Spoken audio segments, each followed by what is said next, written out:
안녕하세요. 주간전망대입니다. 미국 연준이 예상대로 25bp 금리 인상을 단행했습니다. 그래서 미국의 금리는 1.75에서 2.0이 됐고요. 우리 한국은행 기준금리하고 비교할 때 50bp로 역전폭이 벌어졌습니다.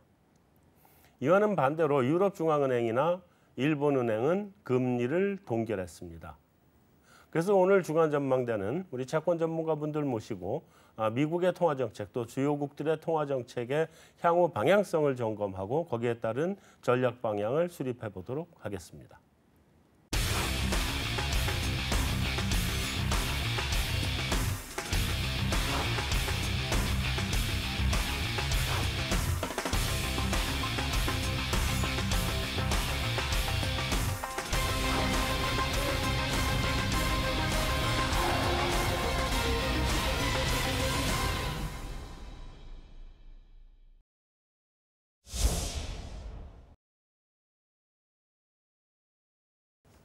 오늘 출연하신 전문가분들 소개해드리겠습니다.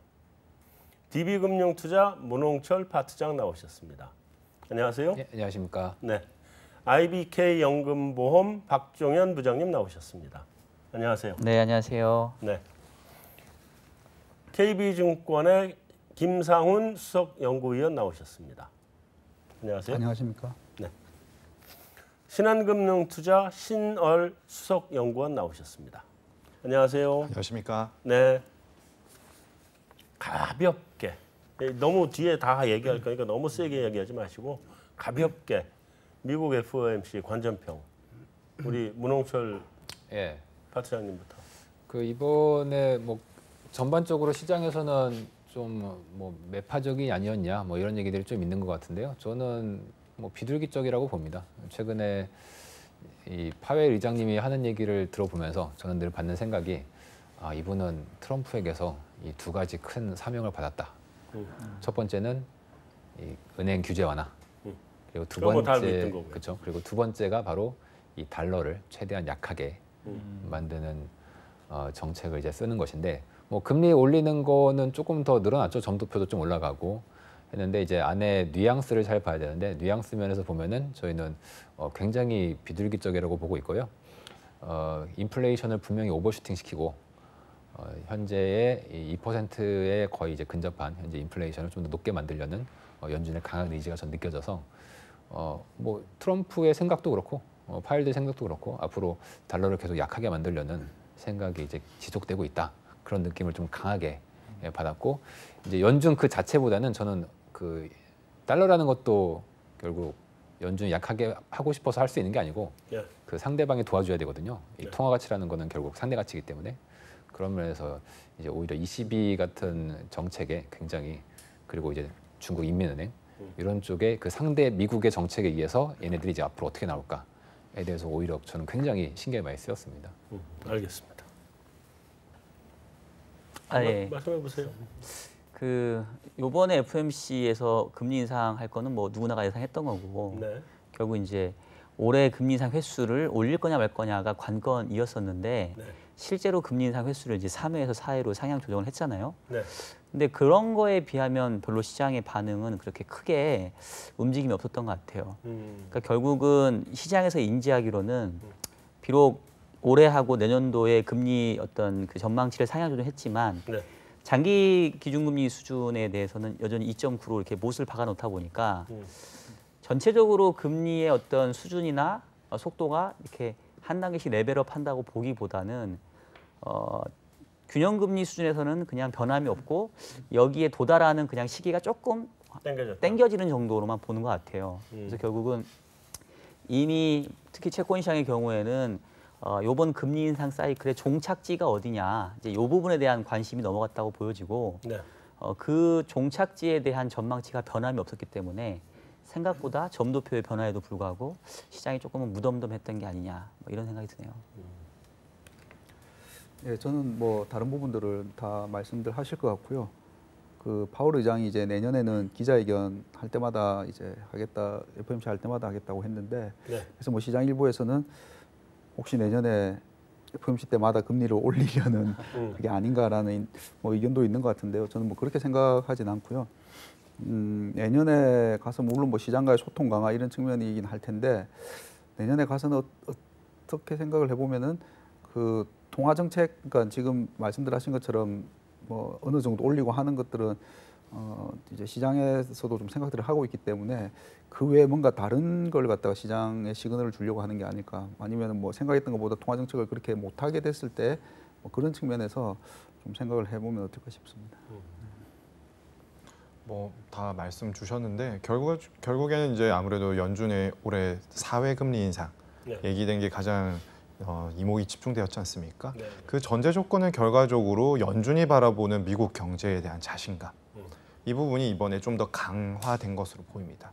사실 작년부터 물가가 그렇게 강하지 않았음에도 불구하고 연준은 금리를 3번을 올렸지 않습니까?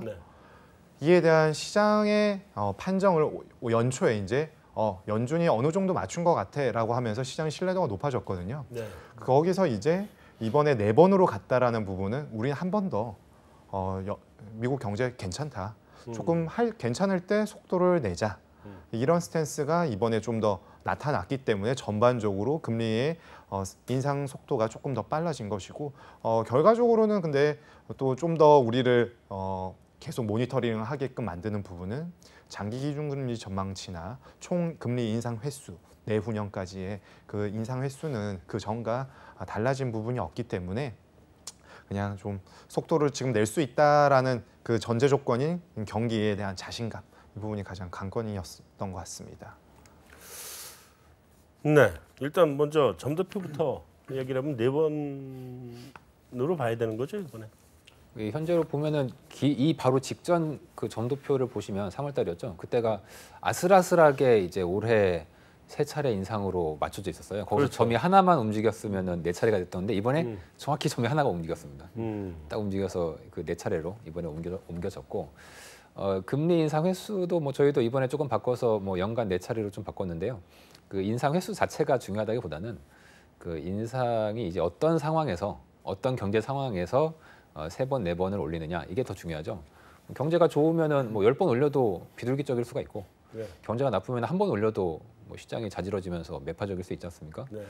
따라서 저는 뭐 기본 전망은 뭐 3번이냐 4번이냐에 대해서 관심이 많으신데 그 횟수 자체보다는 연준의 기본 스탠스가 기본적인 경제의 흐름보다는 좀 금리를 덜 올리는 쪽에 포커싱돼 있다. 요거에 좀 더 저희는 초점을 맞추고 싶습니다. 하여튼 뭐 장기 그 금리보다는 뭐 낮게 유지하겠다 이런 그렇죠. 거는 좀 없어진 거 아니에요?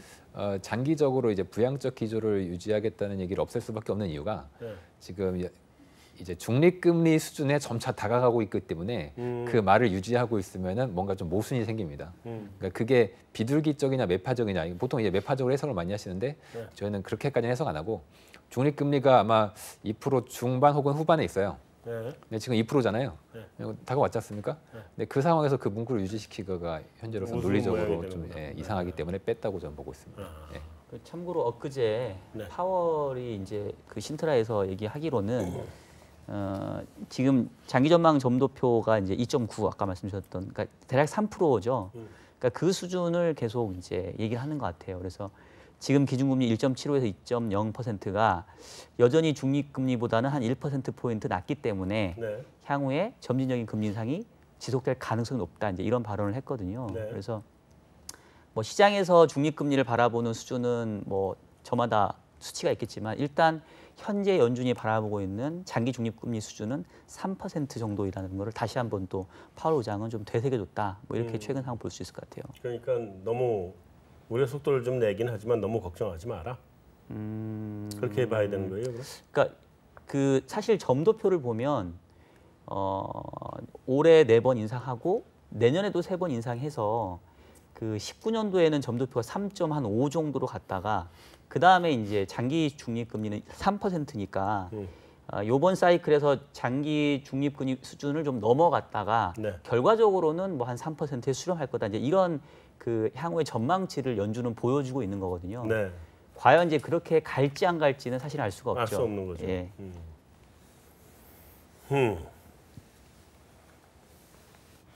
구체적인 그 내용에서 특별히 눈에 띄었던 거. 저희는 요번에 그 신흥국에 대해서 연준이 혹시 그러니까 세계 경제나 이런 쪽에 대해서 조금 얘기를 하지 않을까라는 생각도 했었는데요. 네. 워낙 지금 불안하고 하니까는. 네.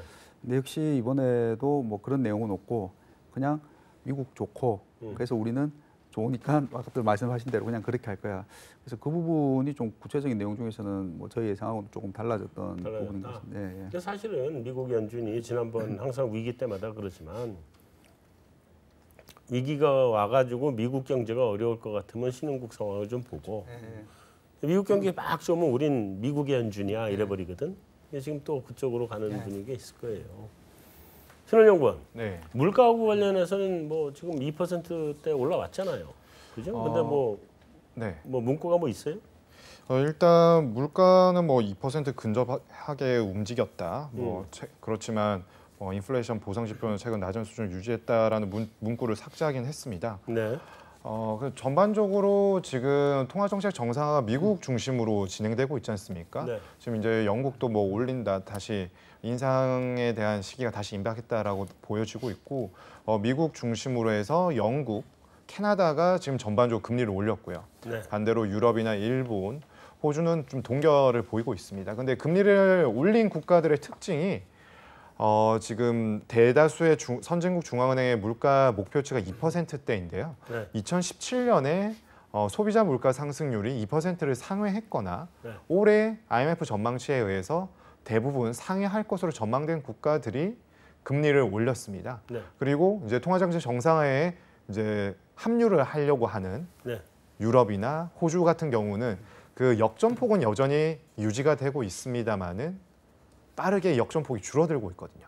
축소가 되고 있다는 부분은 이제 물가에 대해서는 어느 정도 전반적으로 선진국 대다수가 좀 이제 그 과거에 우려했었던 저물가나 뭐 유럽 같은 경우 디플레이션 우려에서는 거의 대부분 탈피를 할 수 있다라는 인식이 좀 더 강해진 것으로 보이고요.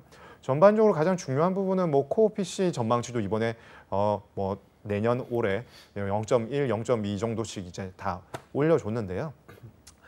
이런 부분들과 함께 살펴볼 수 있는 부분은 시간당 평균 임금이 계속 7개월 연속 2.5% 이상 나오고 있다는 부분이 있죠. 네. 그런 부분은 이제 고용과 임금을 통해서 내수를 디맨드 풀 인플레로 좀 자극할 수 있는 요인에 있어서는 좀 연준의 그런 자신감이 조금 더 높아질 수 있는 근거로 작용한 것이 아닌가라고 보여집니다. 네. 그 김상훈 팀장, 지금 실제로 디맨드 풀이 나타나고 있어요? 저는 뭐 그렇다고 보고 있습니다. 그게 방금 전에도 얘기했지만은 어쨌든 그 완전 고용과 타이트한 고용에서 나오는 수요 측면의 인플레 압력 뭐 올라오고 있다고 보고 있고요. 네. 그 와중에 트럼프 대통령이 감세까지 해줬죠. 이제 보면 네. 아마 그 효과가 시차를 두고 또 나올 거라고 보고 있습니다. 네. 그래서 이제 뭐 이번 연준이 성장률 전망도 높이고 뭐 한 게 그런 게 배경 중에 하나지 않을까 싶습니다. 그 이번 주 초에 있었던 신트라 연설에서 이 파웰 의장이 좀 의미 있는 얘기를 좀 한 게 있어요. 네. 그러니까 이제 기본적으로 연준의 기본 모델은 그 필립스 곡선에 의해서 통화 정책이 이루어지는데 결국 잠재 실업률 밑에 있는 실업률 하에서는 이제 실업률 갭에 의해서 인플레 압력이 생긴다 이거거든요. 네. 그 현재 점도표 그 미국 연준이 지금 발표하고 있는 경제 전망상 보면은 중립 실업률보다 현재 실업률이 훨씬 밑에 있습니다. 원래 정상적이라면은 이 상황에서 인플레이션 압력이 굉장히 강하게 나타나야 되는데 이거에 대한 이제 걱정들을 시장은 많이 하고 있어요.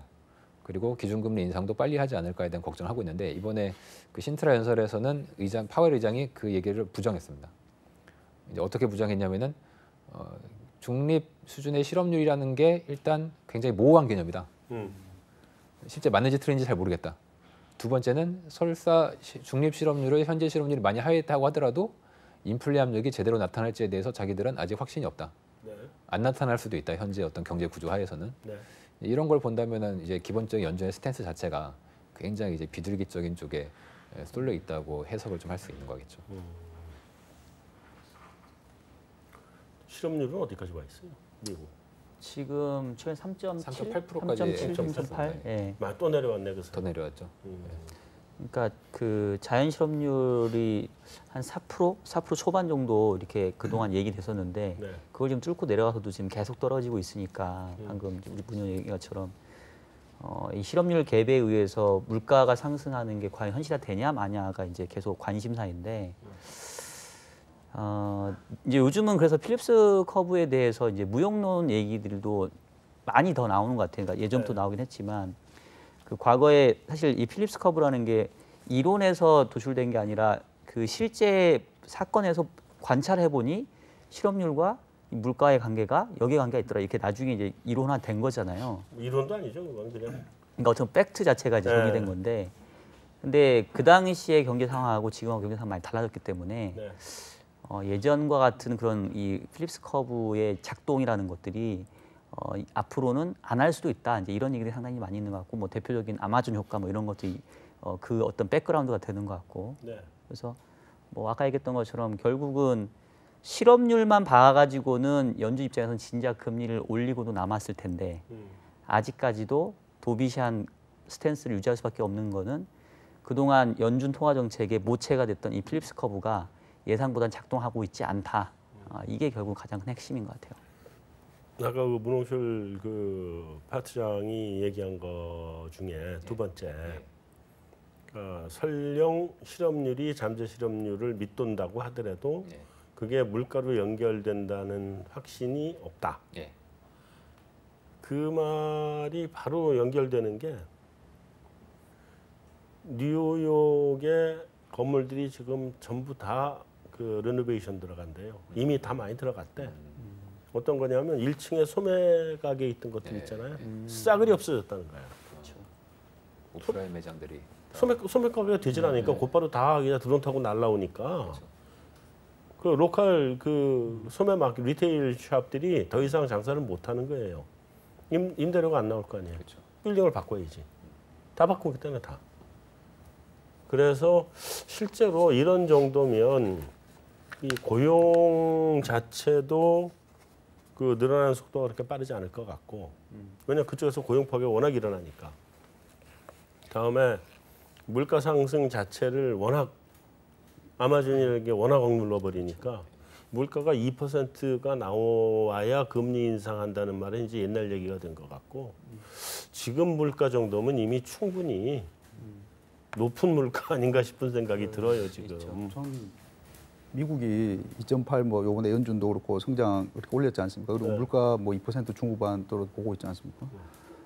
우리나라하고 그냥 심플하게 뭐 비교해봐도 미국이 우리랑 성장률 차이가 얼마 안 나고 물가는 우리보다 훨씬 더 높죠. 그럼 말씀하신 것처럼 미국 실질 물가는 엄청 높은 거 아닌가 그런 생각도 들거든요. 당장 우리나라도 강남 사거리 가면은 1층에 빈 임대 준다고 하는 데들이 좀 있더라고요. 좀 많이 늘었다. 네, 강남 사거리인데 우리나라도 영향을 좀 받는 것 같아요. 1층 상가들이 지금 빈 데가 굉장히 많아요. 그래서 아니 옛날에는 우리가 옷이나 이런 것들은 온라인상으로 안 샀잖아요. 뭐 입어보고 사야 되고 색깔을 봐야 되고 했는데 요즘 다 사잖아요.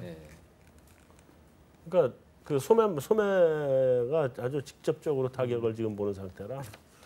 하여튼 그거는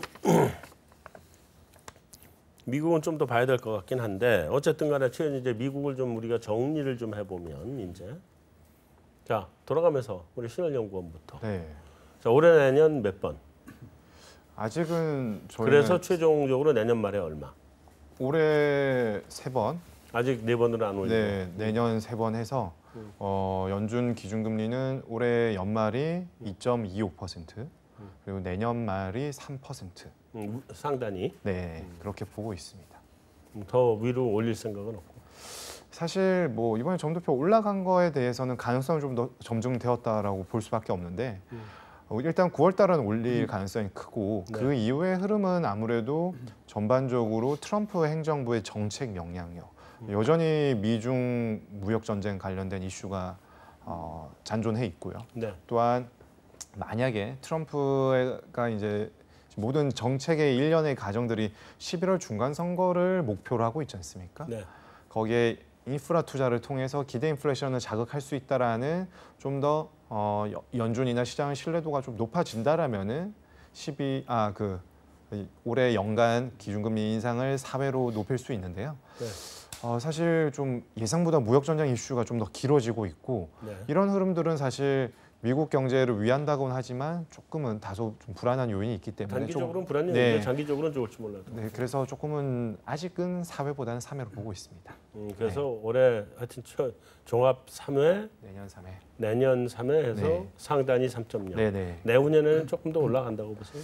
뭐 하더라도 한 번 정도는 가능할지 않을까라고 조금 가능성을 높게 보고 있습니다. 네. 김성 팀장, 들어가기 전에 다른 질문. 그 질문하고 이 질문 들어간다고 깜빡 까먹었어요. 죄송합니다. 재정 정책은 쓴다는 거예요? 안 쓴다는 거예요? 미국은? 지금 뭐 쓴다는 쪽이고요 보면요. 그래서 미국의 이제 GDP 대비 재정 적자가 지금 마이너스 뭐 3.45인데 2019년 가면 한 마이너스 5%까지 늘어날 거다. 지금 미국 경기가 이렇게 좋은데 거기다 재정 정책까지 때려보면 꼬꾸라지는 거 아니에요? 그래서 옐런 의장이 그걸 반대했었죠. 그리고 그걸 반대하는 분들은 이제 다 나가셨죠. 이제 보면은. 금리 전망. 저희 하우스뷰는 올해 3회, 내년 3회 해서 내년 연말 상단 3.00 예상하고 있고요. 똑같네요. 예. 근데 올해가 4회로 뭐 당겨지면은 많아지면은 내년은 2회 그렇게. 그러면 횟수는 내년 말까지 똑같이 보고 있습니다. 그럼 내후년까지 해서는 저희는 뭐 한 번 정도 저희도 더 올릴 수는 있을 것 같은데요. 저희 지금 관심은 이제 9월 FOMC나 거기서 아까 말씀드렸듯이 이제 그 중립금리 장기 롱볼은 이쪽이 이제 올라갈 수 있느냐 점도표가 만약에 그쪽이 올라가면은 뭐 저희도 더 상향 조정해야 될 것 같습니다. 그게 아니면 현재로서는 변동 계획은 없다. 네. 일단 제일 중요한 거는 그 장기 중립금리. 그러니까 이번 사이클에서 금리가 얼마만큼 올라갈 거냐인데 그거는 3% 정도로 지금 보고 있고요. 그러니까 앞으로 4번 더 정도 하는 거. 근데 이제 그 4번의 조합이 어떻게 될 거냐인데 현재 상태로는 그러니까 올해 2번 더해서 그러니까 올해는 4번. 그다음에 내년에 뭐 2번 이 정도 해서 3% 정도 갖다 놓지 않겠느냐. 그리고 그게 이제 내년 정도에 이번 금리 인상 사이클에 고점이 만들어지지 않겠느냐. 이제 요게 저희들 기본 생각이고요. 더 올리진 않고. 저는 일시적으로? 더 올리게 되면 그게 이제 경기 침체의 단초가 될 것 같아요. 그러니까 사실은 이제 걱정되는 부분은 아까도 얘기했던 것처럼 원래 미국 경제가 이 트럼프가 재정 정책을 쓰지 않아도 시클리컬하게 원래 바닥을 치고 올라가는 그런 상황이었는데 거기다 대고 지금 기름을 붓고 있는 상황이잖아요. 그래서 올해 성장률 전망치 2.8% 확. 그다음에 이제 내년도도 한 2.5, 2.6까지 이제 전망이 예상되는데 그러고 나면 이제 그 뒤는 사실은 그 뒤에 성장을 지금 땡겨온 것 같기 때문에 내년도에 연준 입장에서는 상당히 곤혹스러울 거예요. 당장의 성장률 되게 높고 물가 자체도 목표 수준 상회에 있기 때문에 금리를 더 올리긴 해야겠는데 여기서 더 올려버리면 그게 또 이제 침체를 가져올 수 있는 상황이 될 거라서 그래서 이제 결국은 3% 정도에서 멈추지 않겠냐라는 생각이 들고요. 핵심은 미국 10년짜리하고 기준금리하고 언제쯤 역전이 될 거냐 그게 저는 핵심이 될 것 같아요. 그래서 만약에 이 채권 시장이 조금 더 미래를 먼저 내다봐서 내년도 상반기께 뭐 내지는 뭐 내년도 초에 역전이 나기 시작하게 되면 그 이상으로는 연준도 기준금리를 더 올리는 게 상당히 좀 부담스러워지지 않을까. 그래서 일단은 3%를 지금은 상단으로 보고 있습니다. 지금 10년물이 2.7대에서 9대 정도 사이로 왔다 갔다 하죠. 좀 어느 정도가 있나요? 2.88 정도 있습니다. 9대 중반인데 지난번에 3.17까지 갔다가 밀렸잖아요. 다시 뭐 확 떨어졌다가 지금 한 3% 전후에서 왔다 갔다 하고 있는데 과거에도 보면 항상 이 미국 10년 금리가 기준금리 인상 사이클에서 상단 부분에서 대충 먼저 자리를 잡거든요. 그러니까 지금 미국채 10년이 바라보기로는 뭐 3%면 기준금리 상단 아니야? 라는 이제 생각을 하고 있는 거죠. 이제 저도 그런 생각을 하고 있는 거고. 그래서 이제 그게 아직 유효하지 않냐라는 지금 생각을 하고 있는 거죠. 저는 역시 비슷하게 해서 올해 추가 2번 그리고 내년 2번 해서 3%까지 올려놓고 멈출 걸로 보고 있습니다. 제가 이제 걱정하는 시나리오는 혹은 굉장히 높은 확률로 달성될 것 같은데 보통 금리 인상 후반기에 그 중앙은행이 약간 오버 컨피던스를 가지게 되거든요. 그러다 보니까 만약에 트럼프의 재정 정책이 만약에 정말 경기를 일시적으로 부스팅 시켰어요. 그러면 이제 올해 내년에 갑자기 뭐 좋아집니다. 그러면 연준이 이거 진짜 좋아지나 보다 이러면서 금리를 중립 레벨보다 좀 높여갈 수 있다는 거죠. 3%면은 중립 레벨보다 이제 위에 있는데 그렇게 되면 아마 그 장단기 스프레드가 역전이 될 거고 80년 역사상 스프레드 역전 이후에는 거의 이제 크래시가 왔습니다. 크게 틀리지 않게. 그래서 아마 내년 말 내후년 초가 저는 사실 걱정을 하고 있고 요즘은 뭐 저는 그렇게 크게 걱정 안 하는데 뭐 시장은 좀 시끌시끌한 것 같네요. 근데 이제 회수 전망 다 했고요. 근데 이제 아까 그 한 가지만 더 추가로 확인을 해보면 연준은 지금 트럼프의 생각대로 약달러를 지지하고 싶어 하는 건데 지금 강달러 아니에요. 네, 강해졌죠. 다른 통화가 지금 다 힘들어졌단 말이에요. 그리고 물론 뭐 아까 얘기한 것처럼 상대적인 거긴 한데 그리고 뭐 달러만 강해진 게 아니라 이제 일부 국가들은 지금 흔들흔들거리고 있단 말이에요. 그런 상황이라서 이게 달러 강은 어디까지 간다고 보세요? 저는 거의 끝났다고 봅니다. 원래 사실은 기존의 달러 인덱스 기준으로 95에서 끝날 걸로 원래 저희가 콜을 했었는데 네. ECB 정책이 저희 예상과 정반대로 나왔어요. 원래 ECB가 9월 달에 QE를 종료할 걸로 봤는데 네. 드라기가 정반대로 얘기했죠. 굉장히 완화적으로 거의 네. 금리를 인하하는 것 같은 효과를 가져왔는데 그래서 달러가 다시 이제 전고점까지 굉장히 강해졌습니다. 네.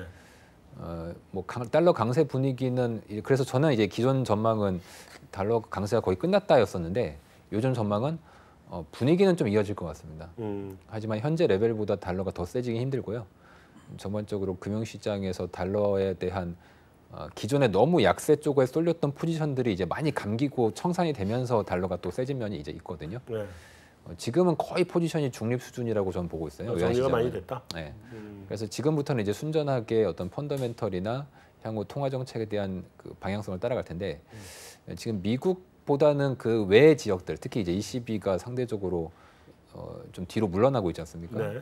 이러다 보니까 달러가 쉽게 이제 저희 전망처럼 약해지진 않을 것 같고 저는 미국이 이제 왜 그러냐, 혹은 유로존이 이제 왜 그러냐, 그게 이제 미국의 중간 선거랑 좀 맞물린 걸로 전 보고 있어요. 그렇게 본다면 아마 한 10월 정도까지는 달러가 좀 세다는 혹은 약간 고점에 있다는 분위기가 좀 이어지다가 그 이후에 좀 약해질 걸로 보고 있습니다. 원화는 어떻게 봐야 돼요? 원화 최근에 이제 1,100원을 뚫고 올라왔는데 1112원 지금 최근 고점이죠. 예. 그러니까 기본적으로 뭐 북한과의 화해 무드 또 최근에 그 외환시장 개입에 대한 어떤 오픈 공개되는 부분 뭐 이런 것 때문에 원화가 뭐 강세로 갈 거다라는 쏠림이 있었는데 네. 뭐 역시 이번에도 뭐 1,000원대 초반 가니까 지금 환율은 튀어오른 상황이고요. 최근에 이 원화 약세는 사실 달러 강세가 맞물려 있어요. 원화 쪽 요인보다는 달러 쪽 요인이다. 같이 좀 섞여 있는 부분이 있고 달러 강세에 대한 부분이 원화 약세로 나타난 부분이 저는 상당 부분 작용했다고 봅니다. 그래서 달러와의 향후 흐름이 원화의 흐름에도 상당히 영향을 줄 것 같은데 제가 기본적으로 달러와의 그 가치 변화를 그 이해할 때 제가 기본적으로 생각하는 거는 이 달러 스마일 이론이거든요. 네. 그러니까 달러화는 기축 통화이기 때문에 이 달러에 영향을 미치는 거는 상당히 좀 여러 가지 요인들이 있고요. 아주 극단적인 상황에서 달러화가 강세로 간다는 거죠. 즉 미국 경제가 매우 강하거나 아니면 미국 경제가 매우 약하거나 이럴 경우에 달러는 강세로 가고요. 그런 상황이 아니라 그냥 노멀한 상황, 즉 미국 경제도 좋은데 다른 나라 경제도 좋을 때 내지는 미국 경제나 다른 나라나 뭐 고만고만할 때 그때는 달러가 약세거든요. 네. 그동안에는 사실은 세계 경제가 뭐 우리가 싱크로나이즈드 그로스라고 얘기를 할 정도로 미국에 이어서 뭐 유럽 좋아지고 신흥국도 좋아지고 그러니까 결과적으로 글로벌 경제가 지난 몇 년간은 같이 좋아졌단 말이에요. 그러니까 달러와 약세가 이 달러 스마일 이론에 의하면 이제 맞아떨어졌던 거고 최근에 이 달러가 강해지는 거는 이제 이거의 균열인 거죠. 이미 신흥국들이 뭔가 좀 문제가 생기기 시작을 했고 달러와의 약세를 받아줬던 유럽 경제가 유로화 강세 때문에 부담을 느끼기 시작을 했고 그 와중에 미국은 계속해서 재정 정책을 쓰니까 미국 경제는 좋고 그러니까 확연히 이제 펀더멘털의 차이가 지금 드러나고 있는 거예요. 네. 그래서 이런 것들을 감안해 보면은 저는 달러 약세가 다시 지난번 저점을 뚫고 내려가기는 이제는 어려워졌다라고 생각이 들고요. 그럼 이제 트럼프가 내세우는 약달러 정책은 어떻게 봐야 되느냐? 트럼프가 이 정책을 편 걸 보면은 모순된 정책이 되게 많아요. 그렇죠. 근데 바보가 아닌 이상해야 이거를 다 만족시키려고 하는 게 아니라 트럼프는 결국은 미국 재정을 쓰고 미국 보호무역을 통해서 미국 경제가 좋아지는데 그게 달러가 강해져서 다른 나라에게 뺏기는 그 부조차도 싫은 거예요. 이 네. 트럼프는. 네. 그러니까 어차피 가만히 놔두면 달러화는 매우 강세로 갈 상황인데 그나마 립 서비스하고 약달러 정책을 추구하니까 덜 강해지는 형태로 만들어놨다고 보는 거고요. 큰 방향성에 있어서는 미국과 주변 국가의 펀더멘탈 차이를 반영할 수밖에 없는데 이제는 벌어지기 시작했다. 그런 면에서 달러와의 약세 국면도 이제는 좀 일단락된 게 아니냐라고 저는 보고 있어요. 그럼 이제 계속 어차피 속도는 어쨌든 강한 달러가 유지될 거다. 이제 금리 차가 벌어지는 거에 대해서 정말 반영하는 시기가 됐다고 생각이 됩니다. 그럴 수 있겠죠. 20일로 넘어가 보죠. 예. 20일 어떻게 결정했어요?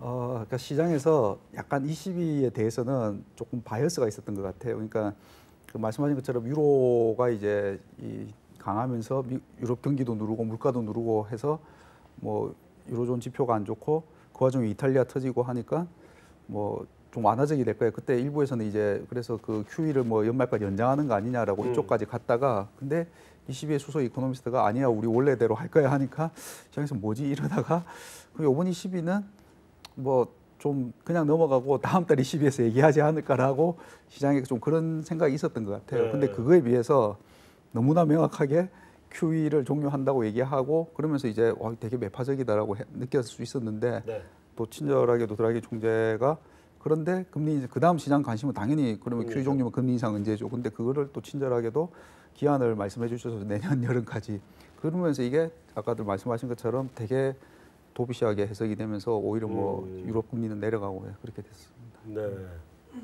그 성장률 전망은 유럽은 지금 어떻게 보는 거예요? 꺾이고 있는 거죠? 예.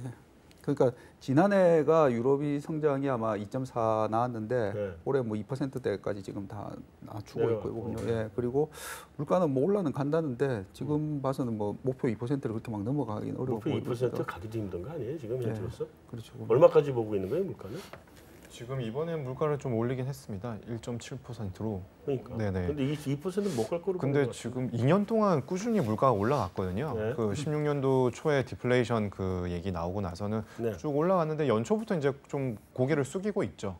그렇기 때문에 그 모멘텀 자체가 인플레의 모멘텀이 생각만큼 강하진 않아서 조금 아무래도 전망에 조금 후퇴를 더 할 가능성이 좀 있어 보입니다. 그래서 지금 1분기에는 유로가 강세였는데 2분기에는 어쨌든 달러가 올라오면서 또 유로가 반대로 약해진 부분이 그게 이제 3Q에 유럽의 성장과 물가를 얼마나 올려주느냐가 좀 관건일 것 같습니다. 통화정책은 앞으로 유럽은 어떻게 가요? 드라기 총재는 일단은 임기가 좀 더 남았죠? 네네. 연임도 할 수 있을 것 같아. 이렇게 잘하는 거 보면 잘하더라고. 처음엔 마리오 드라기라 그래서 말만 하는 드라기 이랬었는데 지금 시간이 지나면서 보면 볼수록 이 사람 말 가지고 참 잘한다는 생각이 들어. 확실히 좀 미디어 대응 능력이나 이런 거 탁월하신 것 같습니다. 아주 노련하게 하잖아요. 네. 그래서 통화 정책은 지금 금리 인상 있어요, 없어요? 그냥 뭐 내년까지 안 한다고 해버린 거로 끝인가? 일단 독일 국채 2년짜리가 지금 마이너스 한 0.65 정도 되거든요. 기준금리 0이니까 그냥 스프레드가 65bp 정도 역전되어 있죠. 이게 좀 금리 인상에 대한 기대감이 높아지면은 유로화도 강세로 가고 역전된 스프레드도 좀 축소가 되는데 다시 역전폭이 확대된 것을 보니까 시장은 뭐 내년 뭐 방금 말씀하신 것처럼 내년 여름까지 안심해도 되는데 뭐 좀 더 뭐 이렇게 물가가 조금 힘을 못 받으면은 조금 그 기간이 좀 더 길어질 수도 있는 거 아니냐라고는 인식하는 것 같습니다. 다만 그렇다고 해서 너무 늦어지지는 않는 게 사실 작년 연말만 하더라도 올 9월에 그냥 QE 종료할 거라고 생각했었거든요. 그랬다가 유로화가 이제 점점 약해지고 뭐 이런저런 우리가 지금 계속 얘기해 왔던 이슈들 때문에 계단식으로 내려갈 건지 뭐 올해 연말에 끝낼 건지 아니면 내년 3월 정도까지 할 건지 했는데 결과적으로 올 연말에 끝낸다고 했지 않습니까? 이런 부분들은 의지는 있는 것으로 보여집니다. 그렇기 때문에 좀 적정 타이밍을 찾는 부분은 내년 3Q, 4Q에 좀 더 치열하게 논의가 될 것으로 보이는데 단기간 내에 뭐 금리 인상 때문에 충격을 줄 정도로 갈 가능성은 드라기 총재의 성향과 함께 살펴본다면 쉽지 않을 것으로. 그렇죠. 예. 드라기 총재가 아마 임기가 내년 10월까지일 거고요. 그래서 여름까지는 동결하고 3Q에 뭐 봐서 자기가 뭐 올리는 거 시작하고 그러지 않을까 싶습니다. 근데 지금 경기는 꺾인다는 얘기도 자꾸 나오고 그 금리는 하나도 안 올려놓고 내년 여름까지도 안 올린다 그랬는데 이러다 진짜 꺾이면 또 인하 들어가야 될 텐데 저렇게 계속 버텨도 돼요, 거기는? 기본적으로 아까 말씀하신 것처럼 저는 지금 제가 생각하는 전 세계 시장과 경제의 가장 리스크가 미국만 너무 독주하는 거라는 생각이 들거든요. 그럴 수 있죠. 그래서 미국과 유럽의 경기 차가 너무 나가지고 그 시장이 어느 순간 이제 아까 말씀한 것처럼 생각보다 더 올리겠다 연준이 그렇게 되면서 뭐 미국 금리나 달러가 한번 튀어가지고 그게 이제 충격을 줄 수 있는 좀 리스크 중에 하나라고 보고 있고요. 네. 이제 반대로 지금 아까 우리 박주영 부장 말씀하신 것처럼 트럼프가 계속 이제 미국만 가져가면은 누군가는 잃겠죠 이제 보면은. 근데 그게 이제 뭐 유럽이 잃을 수 있고 아시아도 잃을 수 있고 한데 그렇게 되면은 결국 이제 각 경제 권역의 펀더멘털 차이가 더 너무 벌어지고 그건 결국 통화 정책을 다시 이제 역으로 가게끔 만들어 버리고 그 차이가 예, 제가 생각하는 가장 뭐 리스크로 생각하고 있습니다. 문 파트장님, 예. 뭐 연준하고 ECB 뭐 이 통화 정책에 대해서 보고서 하나 내셨다면서요? 예. 한번 쭉 소개를 한번 해줘 보시죠. 좀 다른 프레임으로 좀 보고 있고요. 그러니까 뭐 물가나 뭐 경제 프레임보다는 약간 정치 경제학적인 좀 프레임에서 좀 봤습니다. 그게 이제 뭐 약간 헛소리 같아도 한번 들어봐 주십시오. 저는 원래 애초에 이번에 6월달에 ECB 회의를 훨씬 중요하게 봤어요. 뭐 연준이야 뭐 금리 올리는 거고 뭐 기존의 길을 갈 거기 때문에 뭐 연준은 그렇게 많이 안 봤는데 ECB가 저는 이제 아마 지금 유로존의 그 하모나이즈드 CPI가 거의 2%에 육박해 있습니다. 그리고 연준과 ECB의 가장 큰 차이점은 2%가 연준은 시메트릭이기 때문에 중간점이지만 ECB는 전통적으로 보면은 2%가 상단이었어요. 통화 정책상. 과거에 보면은 유가가 이제 이 정도 오르게 되면은 ECB는 늘 긴축 사이클로 들어갔었습니다. 그래서 저는 이번에 여러 가지 여건을 봤을 때 연준은 이번에 연준이 아니고 ECB죠. QE를 종료하고 9월달에 뭐 내년 금리 인상 뭐 이런 얘기도 좀 할 가능성이 있다.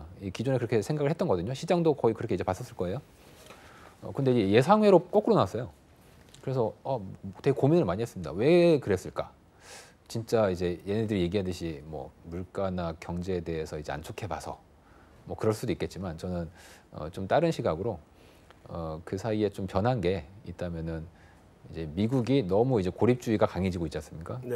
그리고 기존에 이제 트럼프가 기존에 이제 유럽과 미국 간의 어떤 동맹 관계에 대해서 계속 이제 어깃장을 놓는단 말이죠.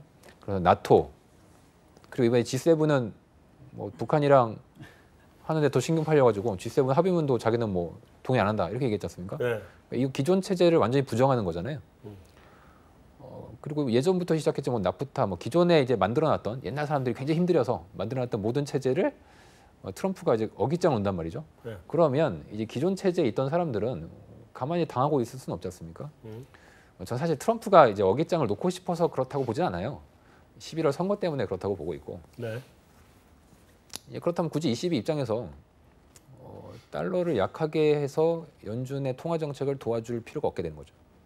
굳이. 지금 중국도 똑같습니다. 중국도 지금 지준율 인하를 하겠다는 얘기를 지금 하고 있는데 미국이 제일 타격이고 아킬레스건인 게 달러가 세지는 거거든요. 근데 그런 상황에서 지금 유로존 ECB도 그렇고 중국 통화 정책도 그렇고 달러를 좀 세게 만들려고 하는 정책을 쓰고 있거든요. 그러니까 이거는 작년과는 좀 다른 정책입니다. 확실히. 근데 그 이후에 이제 근본에 있는 거 저는 이제 볼 때는 아마 그 미국이 최근에 너무 기존의 체제에 대해서 부정하는 얘기를 하고 다니니까 일종의 이제 견제 차원에서 이런 얘기를 하는 게 아닌가라고 저희는 파악을 하고 있고 그러니까 이제 한 11월 선거 전까지 좀 불협화음이 있을 걸로 보고 있는 거죠. FOMC하고 ECB하고 뭐 우리 금융시장 이런 데 영향은 안 미쳤어요? 뭐 그 이후에 금융시장이 많은 변동을 보이긴 했는데 일단 FOMC 자체는 뭐 해석의 여지는 분분하지만 어쨌든 우리가 그냥 그 수사 그대로 받아들이면 뭐 매파적이었던 게 사실이고요. 반면에 이제 ECB 회의는 또 도비시했단 말이에요. 그래서 뭐 하루 상관이었기 때문에 사실 이 매파적인 FOMC와 비둘기적인 ECB의 효과는 그냥 거의 상쇄됐다고 보여지고요. 오히려 그 이후에 이 금융시장을 주도하고 있는 이슈는 다시 또 이 미국과 중국의 무역 분쟁에 대한 부분이고 약간 초등학교 때 그 등치 큰 애들이 무식하게 싸우는 거하고 좀 비슷한 느낌을 받아요. 한 대 때리고 너 나 때리면 내가 너 2대 때릴 거야. 뭐 네가 나 2대 때리면 난 4대 때릴 거야. 뭐 이런 그 유치한 그런 게임 이런 모습이라서 일단은 뭐 등치 큰 아이들 둘이 싸우면 뭐 저희는 이렇게 저같이 작은 애들은 이렇게 물러나 있거든요. 네. 결국 이제 금융시장도 그런 모습을 보여준 것 같고요. 주식도 어쨌든 조금 좀 많이 안 약간 조정하는 모습. 네. 네, 우리나라 주식은 네. 글로벌리는 중국도 많이 안 좋았죠. 그렇죠. 중국도 그렇고. 그러니까 결국은 중국이 안 좋았던 얘기는 무역 분쟁에 대한 가장 직격탄을 맞기 그렇죠. 때문에 그런 거죠. 그래서 오히려 최근 금융시장의 화두는 이 무역 분쟁에 대한 영향이고 이제 통화 정책에 대한 순수 영향은 아까 했던 것처럼 달러와의 강세 부분. 어쨌든 간에 미국은 호킷이, ECB는 도빗이 하다 보니까 이 통화 정책의 차별화가 더 심해진다는 거는 결국은 아주 단순한 결론 나오는 거죠. 달러화는 그러면 좀 강해져야 되네. 그래서 섞여 있어서 딱 뭐 정책만의 그 영향으로 보기는 어렵고요. 네. 결국 미국과 중국과의 어떤 형태로 얘네들이 결과적으로는 화해를 하긴 할 건데 네. 누가 좀 체면을 좀 살리고 좀 누가 좀 체면을 좀 양보하고 뭐 이게 중요한 것 같아요. 좀 빨리 됐으면 좋겠는데. 내 포트폴리오가 박살이거든요. 김상원 연구원, 예. 그 신흥국은 뭐 몇 개 나라들 이렇게 흔들흔들거리는 거지 이게 위기까지 갈 건 아니죠? 예, 뭐 저희도 시스템 전반 리스크까지로는 아직 보고 있지 않고요. 네. 뭐 예를 들면 많이 이제 쓰는 지표 중에 하나인 EMBI 스프레드 같은 경우도 이제 예전에 그 테이퍼 텐트럼 그 수준까지는 올라왔는데 네. 그보다 더 많이 올라갔을 때가 이제 미국이 처음 금리를 올리고 나서 2015년 12월에 처음 올리고 나서 2016년 초에 중국 주식시장부터 망가지면서 이제 그때 이제 신흥국 다 죽는다 이제 했을 때 네. 아직 거기까지 뭐 그렇게 올라가고는 있지 않고요. 이제 좀 약간 찝찝한 게 뭐 아르헨티나 이런 데는 별개이고요 보면은. 예. 원래 원래 뭐 그 보고 약간 좀 불안한 게 저희 원래 예상했던 시나리오가 FOMC가 그냥 뭐 그렇게 막 아주 이제 시장 영향을 뭐 많이 미치진 않을 것 같았고 그리고 ECB도 이제 말씀드린 것처럼 그냥 다음 달에 봐요 하고 그러면 미국 금리 상승하고 달러가 약간 그냥 주춤할 줄 알았거든요. 그러면 신흥국 한숨 좀 돌릴 수 있겠구나 봤는데 네. 예, 유로가 약해지면서 달러를 올리고 무역 분쟁 터지면서 또 달러 강하고 위안화 뭐 어쨌든 약해지고 이러면서 이게 신흥국 통화한테 여전히 좀 불리한 여건을 만들고 있고 여기서 자칫 잘못하다가 이제 자본 유출 우려로까지 연결이 돼버리면 이제 그게 좀 가장 최악의 시나리오가 될 것 같습니다. 네, 그 종합해서 우리 그런 시나리오를 정리하는 건 나중에 우리 금리 전망할 때가 또 시간이 있으니까 그때 하시고. 신원연구원. 네. BOE하고 BOJ 좀 한번 설명 좀 해주세요. BOE는 이제 8월달 기다려야 되는 거죠? 8월 인상 기대감이 좀 높아진 것 같습니다. 아 그래요? 네. 그래서 아무 뭐 최근에도 뭐 파운드도 뭐 그렇게 강하지는 않았으니까 네. 뭐 전반적으로 뭐 물가에 미치는 영향력 제가 아까 서두에도 말씀드린 것처럼 올해쯤에는 충분히 물가 목표치 뭐 작년부터 넘기고 있었고 그 흐름이 유지되고 있었기 때문에 뭐 한 번 정도는 충분히 더 추가적인 액션을 가할 수 있다라고 보고 있고요. 지금 선진국 특히 뭐 계속 저희가 얘기 나눈 것 중에 미국 중심으로 진행되고 있는데 일본은 좀 많이 뒤처지는 것 같습니다. 그런데 일본은 네. 이번에 동결했잖아요. 네. 근데 지금 구로다가 지금 아베하고 운명공동체. 네. 그래서 제가 말씀드리려는 게 통화 정책보다 네. 아베 정권의 지지도를 봐야 된다. 그러니까. 네, 그게 더 중요한 것 같습니다. 근데 그 지금 날아갈 것 같아 보이거든 요즘 봐서는. 네, 뭐. 근데 그러면 너무 급변을 하고 있어서 네. 사실 일본 정치까지 트럼프도 힘들지 않습니까? 저희가 모니터링 하기는. 네. 근데 일본도 뭐 좋은 뉴스는 잘 안 들리잖아요. 네, 그래서 아베노믹스 중에 그나마 세계 화살 중에서 가장 잘 돌아간 게 통화 정책인데 네. 아베가 잘못되면 그나마 제일 잘 되던 거는 이제 끝나는 거죠. 그럼 이제 더 예측이 어려운 상황으로 전개될 수 있다 보니까 그렇게 될 경우에는 오히려 금융시장은 저는 그렇게 보면 안전자산인 엔화의 선호도가 좀 더 높아질 수 있다. 그러면은 일본 경제나 물가에 대해서는 그동안에 몇 년 동안 약 5년 내외 정도 노력을 해왔던 부분이 물거품이 될 가능성이 커진다. 그 일본 통화 정책 관련해서 조금 재미있는 에피소드가 있는 게 네. 제가 한 3주 정도 전에 그 일본 후쿠오카에서 컨퍼런스가 있어서 참석을 했었는데 그 일본 이코노미스트하고 이제 얘기할 기회가 있었어요. 그래서 뭐 지금 글로벌리 긴축하는 거는 다 아는 사실이고 키는 일본이 쥐고 있는 것 같다. 일본이 정책을 언제 바뀌느냐가 상당한 좀 변화가 될 것 같다. 그래서 언제 정도 일본 통화 정책이 이제 긴축으로 바뀌겠습니까? 라고 이제 여쭤보니까 그분이 좀 나이가 지긋했거든요. 그래서 이제 하시는 말씀이 나는 나이가 많아서 내가 눈 감을 때까지 못 볼 것 같고 당신은 보니까 어려 보여서 당신 죽기 전에는 한번 볼 거다. 이런 얘기 하셔가지고 이게 뭐 농담 반 진담 반이긴 했지만 이제 어떤 현재의 상황을 보여주는 것 같고요. 경제 지표도 보면 사실 그래요. 최근에 뉴스 보면은 일본이 그 실업률이 매우 낮아요. 지금 취업자들이 지금 뭐 호황인 상황이고 우리나라 학생들도 가서 취업을 하려고 하고 그러니까 경기 여건 자체는 상당히 좋아 보이는데 최근에 물가 지표가 다시 또 꺾여 버렸어요. CPI랑 코어가 다 같이. 그래서 결국은 아까 얘기했던 것처럼 이게 이제 디플레에서 겨우 빠져나왔는데 이게 또 어떻게 될지 모르는 상황이다 보니까 과거에 20년 이 장기 불황을 겪었던 그 일본 입장에서는 과거에도 조금 살아난 듯 했다가 거기서 금리 인상이 결국은 이제 골로 가게 만들었잖아요. 그거에 대한 트라우마가 너무 심해서 이번에 정말 확인하고 아까 이제 미국이 2%를 시메트릭으로 보는 중간점이라고 한다면 일본은 그 아마 이 레인지 자체가 훨씬 넓을 거예요. 그래서 BOJ는 제가 봤을 땐 진짜 뭐 제가 죽기 전까지 한번 볼 수 있을지 없을지 그런 정도의 상황이다라는 이제 현지에 좀 생각을 들어서 생각보다는 쉽지 않을 것 같다. 그런 느낌이 좀 들더라고요. 근데 당장 9월에 아마 아베가 아웃될 것 같은데 아베 없는 아베노믹스 뭔가 좀 안 맞지 않습니까? 그렇죠. 그러면은 어쨌든 간에 일본은 그 다행인 게 우리는 일본하고 달리 일본은 엔화가 안전자산이잖아요. 근데 우리 원화는 아직은 안전자산까지는 안 가 있잖아요. 그러니까 일본은 경기가 안 좋으면 엔화가 더 강세로 가니까 일본 경제가 맨날 살아날 기회를 놓치는데 우리는 좀 그나마 조금 약세를 좀 가지면 수출도 좀 좋아지고 좀 나아지지 않을까 싶긴 한데 좀 걱정이 우리도 이제 좀 안전자산 쪽으로 옮겨가고 있는 것 같아서 조금 걱정이에요. 어쨌든 간에 정리해서 우리 이제 정리하고 이제 이슈가 하나 또 있어요. 무역전쟁 얘기도 또 해야 돼요. 어쨌든 무역전쟁 얘기를 먼저 하고 우리 통화정책 얘기를 해야 되겠다. 지금 그거를 빼놓고 통화정책을 얘기할 수가 없네요. 우리가. 그죠? 그렇죠. 지금 미중 무역전쟁은 지금 시장에서 어떻게 보고 있어요?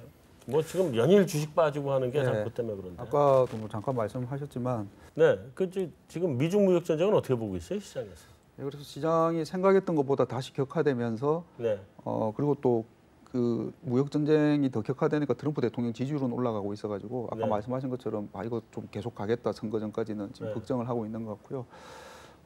단기 일단 저희가 분수령으로 보는 거는 7월 6일 날 아마 그 고율 관세 조항하고 아마 추가적으로 또 논의가 있는 거 아는데 그때 가서 일단 조금 진정되는 분위기인지 아니면 뭐 계속 더 되면은 일단 뭐 많이 알려졌지만은 무역 분쟁은 전 세계 성장을 떨어뜨리고 물가를 올리고 뭐 스태그 이렇게 할 수도 있고 안전자산선도 결국 뭐 시장이 그동안 쌓아놨던 거를 이게 다 잡을 수 있다. 그 걱정이 있는 것 같습니다.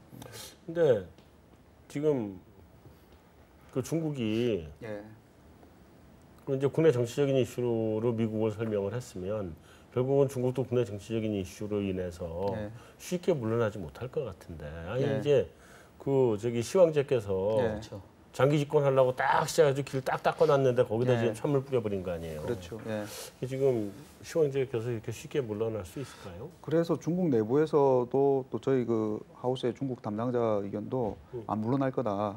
그리고 집권하면서 어떻게 보면은 뭐 중국 제조 2025 이렇게 큰 플랜들을 세웠는데 그거를 이제 미국에서 정면으로 이제 치고 들어가겠다라는 거죠. 그래서 시장이 더 걱정하는 것 같습니다. 그래서 그러면 11월 중간 선거까지는 계속 삐걱거릴 수밖에 없다.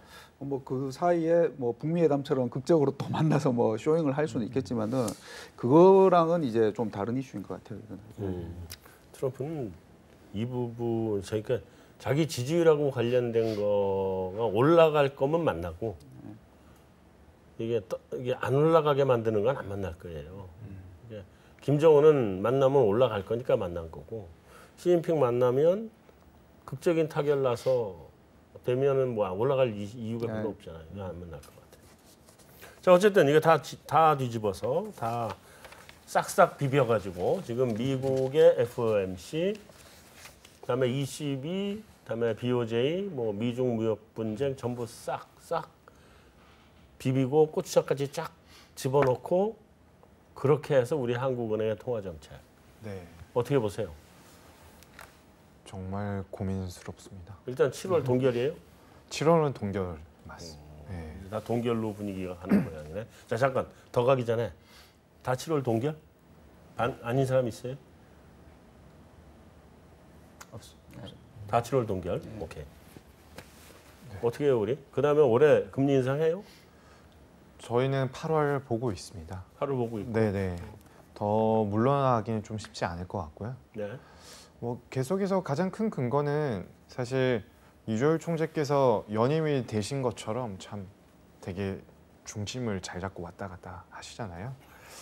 그래서 매파적 성향의 발언을 하면 그다음에 꼭 비둘파적 성향의 발언을 하시고 네. 비둘기에 대한 부분 주요 근거는 국내 경제 물가 그리고 매파는 이제 누적된 금융 불균형을 완화해야 되고 대외 요인들을 좀 살펴봐야 되는 이 두 개의 재료를 가지고 한 개의 재료와 이렇게 항상 이렇게 왔다 갔다 하시는데 점점 이 두 개의 재료 쪽으로 무게 중심이 갈 수밖에 없는 시점은 올 것 같고요. 그 타이밍을 4Q보다는 3Q에 가져가는 것이 좀 더 적절하지 않은가라고 저는 생각하고 있습니다. 근데 그렇게 하기엔 지금 미중 무역 분쟁이 네. 이게 대외적인 이슈로 확 떠올라 있잖아요. 이게 네. 당분간 간다고 보면 8월 달은 또 휴가 시즌인데. 네. 다행히 그 이슈는 뭐 그 1Q 후반부부터 부각이 되었었고요. 네. 뭐 사실 어떤 재료를 가지고 어떻게 설명하느냐에 따라 문제인데 최근에 그나마 다행인 것은 원달러 환율이 좀 올랐다라는 거. 그래서 금리 인상할 수 있는 뭐 항상 여건이 좀 됐다. 원화가 강세로 가면은 이제 금리 인상까지 하면 더 힘들지 어려워지니까. 않느냐. 하는데 그런 부분에 대해서는 조금 방어 논리를 세울 수 있다라고 보여집니다. 예. 자, 그럼 올해 한 번, 내년엔? 내년 요즘 좀 예상하기 쉽지 않은데요. 내년도 요즘 한 번까지 요즘 하루 벌어 하루 먹고 사시나요? 내년도 한 번까지는 더 가능하다고 봅니다. 네, 한 번까지 더. 네, 2%까지는. 그래 그러고 난데 금리 경기 꺾이면 우리 인하할 게 이제 안 남았는데 금리 인하할 게. 뭐 그 부분에도 동의 안 하는 바는 아닌데 네. 사실 이런 스탠스로 갈 때에는 갈 수는 속도를 없다. 내기 쉽지 않고 사실 개인적으로 좀 우려되는 부분은 미국이 이렇게 잘 나가고 이러다가 이제 신흥국에 대한 불안 요인이 좀 더 부각이 되었을 때 한국은행 스텝이 올해보다 내년에 좀 더 꼬일 확률이 좀 더 높다라고 보여집니다. 그렇지만 일단 뭐 지금 현재 모든 종합적으로 판단했을 때는 올해 내년 한 번씩 하는 게 지금 기본 스텝이 아닌가라고. 그래서 힘들다. 네. 김상훈. 저희도 8월은 예상은 하고 있는데요. 지금 저희가 제일 변수로 생각하는 거는 공교롭게 다음 달 금통위 전날에 우리 고용이 나오거든요. 네. 근데 그때도 또 고용이 안 올라오면은 저희 전망 수정할 생각이고요. 네. 예, 더 지연 더 지연으로? 또 보고 있고. 근데 물론 이제 올려야 되는 사이드도 남아는 있습니다. 방금 뭐 신월 연구원 얘기했지만 요번 지난 의사록에서 제가 가장 좀 인상 깊었던 게 부총재로 추정되는 분이 통화정책 여력 확보 차원에서 인상을 고려해봐야 된다. 그러니까 소위 우리가 말로 하던 올릴 수 있을 때 올려놔야지 다음에 내릴 수 있다는데 저는 그런 걸 명시했다는 것 자체가 상당히 이제 한은도 뭔가 그쪽도 생각하고 있구나. 그리고 또 뭐 가계부채도 어쨌든 다시 올라오고 있고요. 그래서 올릴 수 있는 부분은 있는데 총재가 계속 말씀하시는 불확실성. 저는 첫 번째는 국내 고용, 두 번째는 신흥국 우려인데 그게 해소가 안 되면은 저는 더 지연될 수 있다고. 네. 박준 부장, 근데 네. 미국이 네. 올해 만약에 2번을 더 올리면 네. 그러면 이제 100bp 벌어지거든요. 네네. 근데 안 올리고 버틸 수 있겠어요, 우리가? 그래서 이제 고민인 거죠, 저희가 다. 그러니까 국내 요인으로 봤을 때는 금리를 올릴 하등의 이유가 없고요. 네. 딱 하나 이제 내외 금리 차가 벌어지기 때문에 향후에 발생할 수 있는 뭐 자금 이탈에 대한 어떤 가능성 이런 것들을 조금 미연에 방지하는 차원에서 우리도 어느 정도는 보폭을 맞춰줘야 된다. 네. 이제 그런 차원에서 이제 금리 인상 시기와 전망을 저희가 하고 있는 건데 네. 결국 저는 그렇다고 하면 환율이 중요한 키가 될 것 같아요. 환율이 최근에 이제 1,110원까지 올라왔는데 만약에 환율의 상승 속도가 매우 빠르다라고 한다면은 뭐 8월 쪽의 가능성이 높을 거고요. 뭐 의외로 환율이 좀 잘 버텨준다라고 한다면 미국의 9월 금리 인상을 보고 그 다음에 저희가 10월에 할 가능성도 있다라고 생각되고요. 네. 또 환율이 그렇게 생각보다 크게 움직이지 않으면 그냥 뭉개고 갈 수 있다고 봅니다. 그러니까 지금 한국은행이 금리를 인상해야 될 논리는 금리 차가 벌어지는 거에 있어서 금융 불안이 생길까 봐 그거에 대한 방지 차원이지 그 이외의 것은 하등의 이유가 없다라는 게 이제 기본적인 생각인데 과거의 사례를 보면은 그 기준금리 목표제가 도입된 99년도 이후에 그 미국하고 우리하고 기준금리가 일시적으로 가장 크게 벌어졌던 거는 2000년대 초에 150bp까지 있긴 했어요. 근데 그때는 사실 의미 없던 시기고 2004년 이후에 보면은 100bp까지 역전 잠깐 됐다가 한 50bp 정도 역전된 게 2년 정도 갔거든요. 네. 그래서 뭐 100bp 역전 가봤었기 때문에 뭐 전혀 미지의 영역은 아닌데 아무래도 중앙은행 입장에서는 100bp 이상 벌어지는 거에 대해서는 상당히 부담을 느낄 수밖에 없을 것 같아요. 그래서 네. 그래서 저희도 한 번 정도는 연말까지 있지 않겠냐 싶은 거고 아까 했던 것처럼 시기를 본다면 환율에 따라서 8월 내지는 10월. 근데 지금은 8월보다는 10월 쪽을 저는 한 51대 49 정도로 높게 보고 있는 상황이고요. 네. 환율이 그렇게까지 망가지지 않는다는 전제하에. 근데 이제 환율이 최근에 빨리 움직여서 그거는 조금은 8월 가능성도 열려는 있겠다. 이렇게 보고 있습니다. 자, 마지막으로 우리 문홍철 파트너. 저는 당위적으로는 금리를 좀 올려야 된다고 보는 편인데 네. 지금 뉴스만 보면 이거 뭐 금리 내려야 될 것 같아요. 당장. 그죠? 네, 뉴스만 보면 뭐 네. 고용도 안 좋고 뭐 신흥국들 다 힘들다 그러고. 그래서 이제 저희들은 데이터를 보면은 1분기 성장이 사실 이제 QOQ로 연율하면은 이제 한 4% 넘지 않습니까? 네. 이런 상황에서 금리를 못 올린다고 하면 뭐 영원히 못 올리는 거죠, 뭐. 저는 이제 당위적으로 올려야 된다고 보는 이유는 이제 신흥국의 특성입니다. 우리나라가 자본시장이 완전히 개방돼 있고 특히 이제 글로벌 경기에 굉장히 민감성이 높은 경제이기 때문에 네. 대응 여력 확보를 이제 해놔야 되고요. 만약에 그게 안 돼 있으면 나중에 제로 금리 가고 QE를 해야 돼요. 만약에 그렇게 된다면. 근데 우리나라가 정말 이제 그걸 할 수 있느냐에 대해서는 좀 그 다음 문제인 것 같고. 근데 지금 현재의 그 통화정책 담당자 분들은 좀 안 올리고 싶어하는 것 같습니다. 이 얘기 저에게 많이 하시는데 저는 그냥 받는 느낌은 좀 안 올리고 싶어하는 것 같아요. 그거는 이제 뭐 정권이 지금 고용 때문에 고민하고 있는데 여기에 또 올리기도 그렇고 또 신흥국들 또 뭐 난리 나는데 여기에 뭐 달러 강세 상황에서 또 금리 올려가지고 경기 더 죽인다는 얘기 듣기도 그렇고 그런 부담을 좀 느끼시는 것 같고요. 저는 걱정인 게 계속 이렇게 되면은 이거 되고 저것 때문에 못 올리거든요. 그러다 이제 나중에 진짜 뭐 위기가 당연히 저는 뭐 아까 보셨듯이 내년 말 정도에 미국 금리 역전되면 위기가 옵니다. 그 이제 그때 어떻게 할까 그 걱정을 좀 해요. 구금리 올리는 거 좋아하는 사람은 아무도 없거든요. 네. 근데 만약에 이제 지금 상황에서도 못 올린다면 뭐 내년 말 내후년에 이제 큰일 날 수도 있지 않을까 그 걱정을 좀 하고 있습니다. 잘 알겠습니다. 예. 네, 장시간 토론을 해본 결과 미국은 금리 인상 속도가 빨라질 수는 있겠으나 올라가는 목표치는 똑같을 것 같다. 그다음에 유럽하고 일본은 뭐 별로 그렇게 좋지 않기 때문에 빨리 못 갈 것 같다. 그리고 우리나라는 이제부터는 뭐 좀 늦게라도 미국 금리 인상을 따라갈 수밖에 없지 않느냐 하는 게 뭐 전반적인 결론인 것 같습니다. 오늘 메인 토크는 여기서 마무리하도록 하겠습니다.